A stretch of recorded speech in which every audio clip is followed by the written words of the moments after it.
From Los Angeles, California, the entertainment capital of the world, it's the 80s Movie Podcast. I'm your host, Edward Havens. Thank you for listening today. On this episode, we're going to tackle a movie from the early 1980s that, if made today with the same pedigree, would cause movie geeks and cinephiles to lose their frickin' minds over. But because this was made early in their careers, most people are only tangentially aware of its existence, let alone have actually seen it. We're talking about the 1986 Sam Raimi Coen Brothers collaboration Crimewave.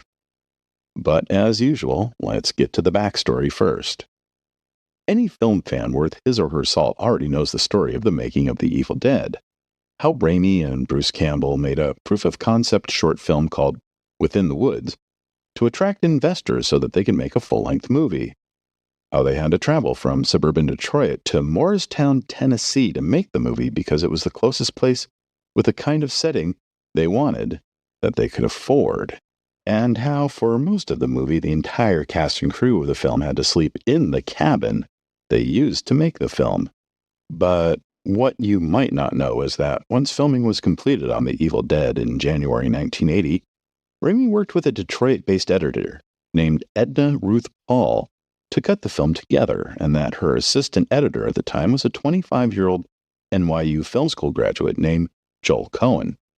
Although Raimi's first impression of Coen was that of a weird, long, greasy-haired guy that he thought was going to rip him off or something, the pair would become friends during the editing of The Evil Dead, and Raimi would advise Coen and his younger brother Ethan, who was at the time working as an accountant at Macy's, on how they could shoot their own proof-of-concept short film to attract potential investors to their own first movie, Blood Simple. Joel was so especially impressed with what he had seen of Raimi's footage of The Evil Dead, both what made the final film and what got left behind on the proverbial cutting room floor, that the Coens would incorporate many of the same low-budget filmmaker tricks for their own film. Fast forward to 1983. It takes The Evil Dead a couple of years to find a distributor, with New Line Cinema signing on only after Stephen King had seen the film at the 1982 Cannes Film Festival and Market. King was there with George A. Romero to promote their movie Creepshow, and King had heard about this quirky little movie, and shortly after seeing the film, he proclaimed it to be, and I quote, the most ferociously original film of the year. Well, yeah, that would wake me up too if I was an acquisitions director at a distributor at the time.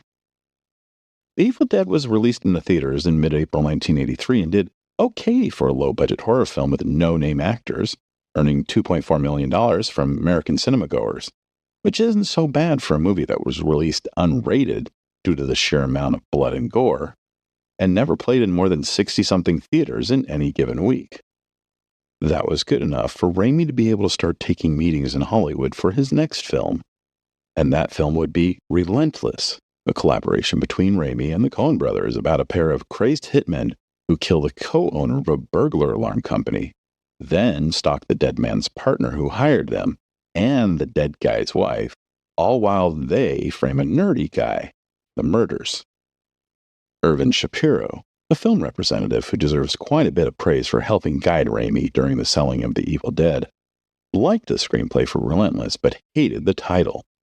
Shapiro would come up with a new title for the film, The XYZ Murders, borrowing ideas from Samuel Z. Arkoff of creating a title for the film that would be more enticing to audiences even if it didn't have much to do with the film. Enter Norman Lear. Lear at the time was one of the most successful television producers in the history of the medium. Between 1971 and 1986, he had a string of ratings hits and critically acclaimed shows that changed the television landscape forever. Shows like All in the Family, Different Strokes, Good Times, The Jeffersons, Mary Hartman, Maude, and Sanford and Son. In 1982, Lear and his partner, Jerry Perenchio, bought many major studio Embassy Pictures for $25 million. And the one thing every studio needs year in and year out is more movies to distribute. And while Embassy Pictures in 1982 would end up releasing 13 movies, most of them were duds like Swamp Thing and Humongous. 1983 was looking pretty slim, and they had nothing on tap for 1984 yet. They needed movies, and they needed to make an impact in Hollywood. Quick. Like many in Hollywood, they had seen the box office grosses and critical reviews for The Evil Dead and brought Raimi in for a meeting. Raimi pitched them the XYZ murders. An embassy committed right there and then. They'd give Raimi and his partners $3 million to make the film.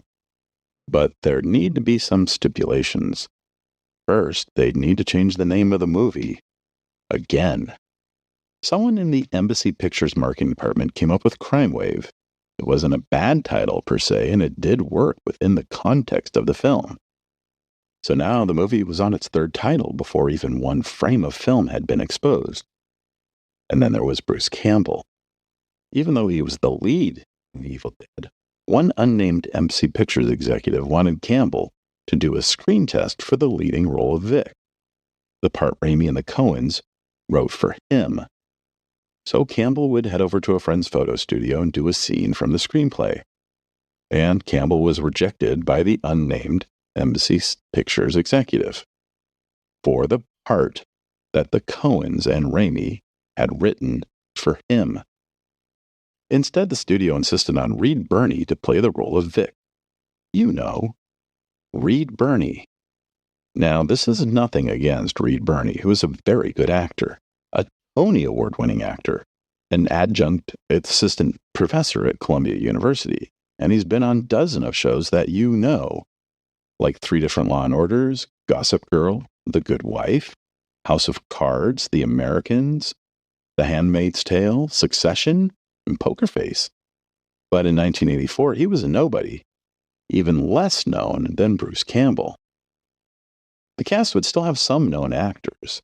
Louise Lasser, at the suggestion of Norman Lear, would be cast as Helene Trend, the wife of the late Ernest Trend, whose murder would set off the main storyline.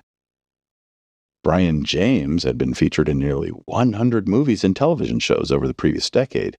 He was best known for playing Leon in Blade Runner and Kehoe in 48 Hours. Paul L. Smith was, like James, another character actor who had been featured in dozens of movies and television shows, and at the time was best known for playing Bluto in Robert Altman's Popeye. And then there's Antonio Fargas, who, to this day, is still beloved by people my age for playing Huggy Bear on the 1970s television show Starsky and Hutch. But most of the cast would either be newcomers like Bernie or a number of inside casting. Edward R. Pressman, one of the executive producers of Crimewave, who would go on to produce films like Wall Street, The Crow, and American Psycho, would play the murder victim. Joel and Ethan Coen would make a rare on-screen appearance as reporters at the execution. Ted Raimi, the younger brother of Sam Raimi, would play a waiter in the film. Robert Tappert, a childhood friend of Raimi's who's been working with him ever since the proof-of-concept short film for The Evil Dead, plays a bar patron. And Frances McDormand would play a nun. Fun fact, before they were married, Frances McDormand and Joel Coen would share an apartment with Los Angeles with Ethan Coen, Sam Raimi, and Scott Spiegel, yet another childhood friend of Raimi's. Spiegel and Raimi have been working together since Raimi's first directing effort, It's Murder, was made in 1977. I guess that's 2 fun facts. The film would go into production in October of 1983, shooting mostly in and around Detroit, as well as in Los Angeles. And the shoot, according to a number of people involved in the making of the film, did not go well. Raimi wanted to use the Fuller Hotel in Detroit to shoot a number of scenes.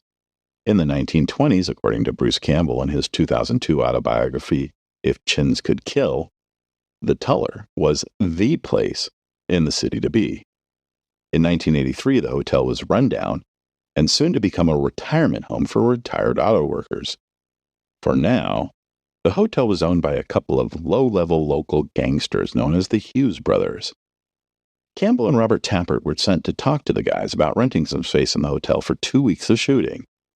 Campbell and Tappert thought $10,000 would be a fair price. The Hughes brothers disagreed. So our guys doubled the offer, and the Hughes brothers politely declined. $30,000?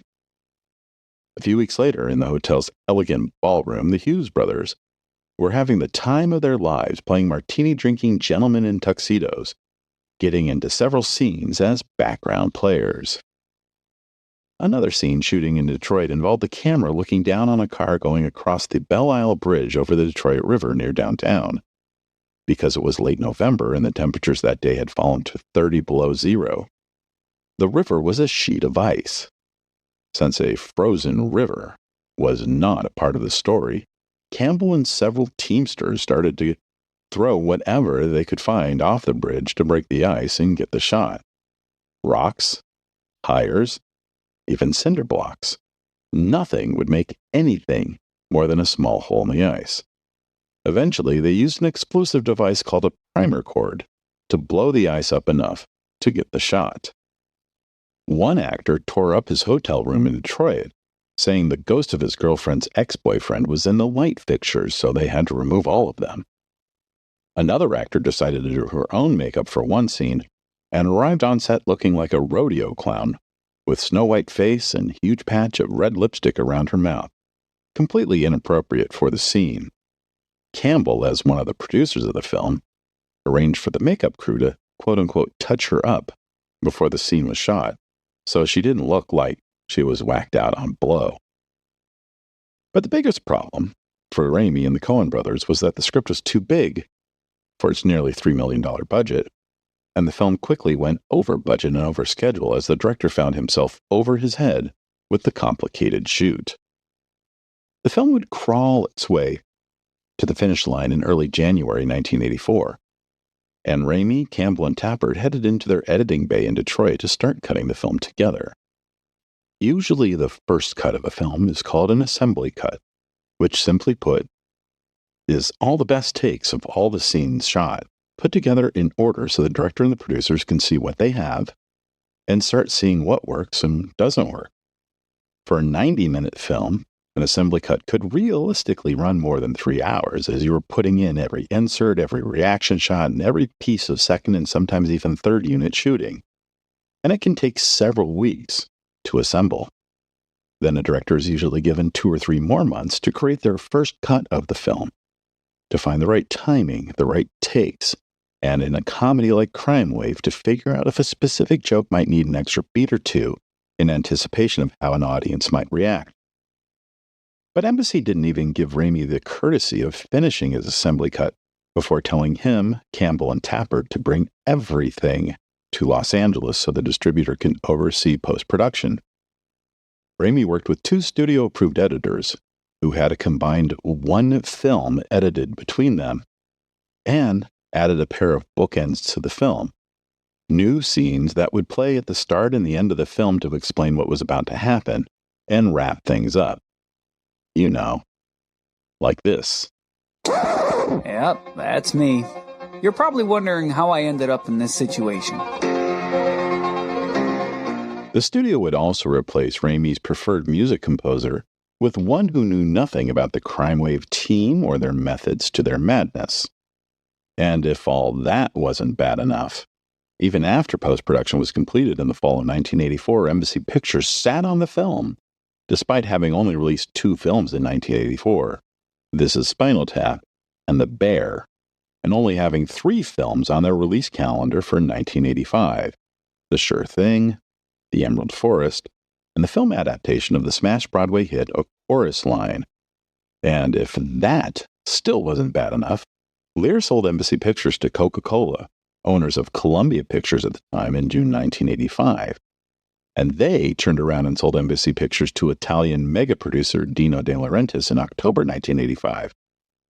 We've already done an episode about De Laurentiis and his eponymous studio that he would build from the ashes of Embassy Pictures back in 2020, so I won't get into many details here. But I will have a link to that episode at this part of the transcript to this episode on our website at the80smoviepodcast.com.